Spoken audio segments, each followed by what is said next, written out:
Welcome to the section where we're showing colonial tools and how they're used. This is the Moland House reenactment.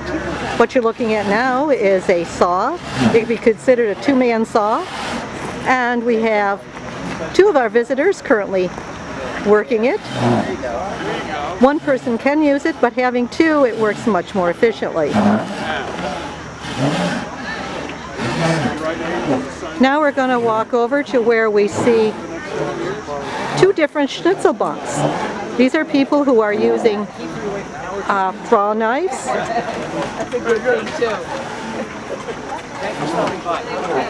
And with draw knives, they're able to shape.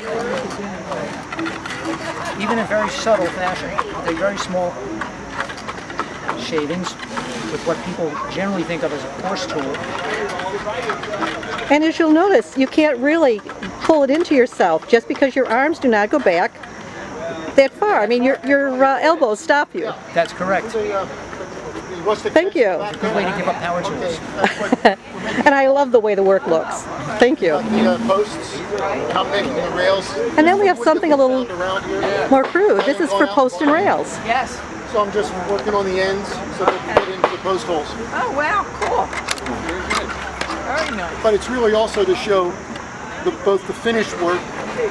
Right, and the in colonial times they had carpenters and they had joiners. Right. And the joiners did the more finished work, the carpenters did the rougher work, like the shingles, right, like this kind of thing. Right. So I'm just doing the rougher stuff. Okay, wow. That's where all the labor is. Yeah. I don't know, I think there's just as much labor going on over there. Oh yeah, yeah. Each person. But we're just trying to show different ways that things were used.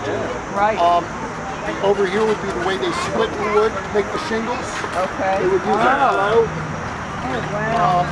Over here is the way they would have drilled the hole in the posts. Oh yeah. With an auger. That's fun to turn. Yeah, I can imagine. Just basically different kinds of drills that were available.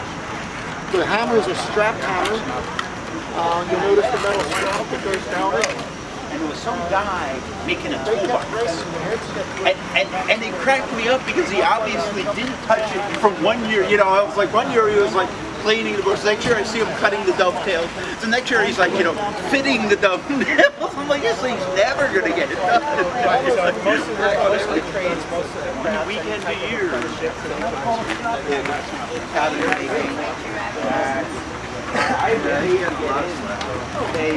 They pretty much started about 9 or 10 years old.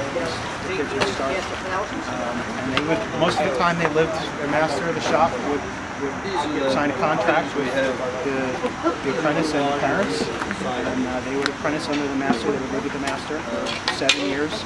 They would work in the shop and learn the trade over those 7 years in exchange for food and clothing and lodging from the master. After those 7 years, then they became journeymen, and they were able to go out and find their own work, and they couldn't particularly find a position with their master at all in those jobs.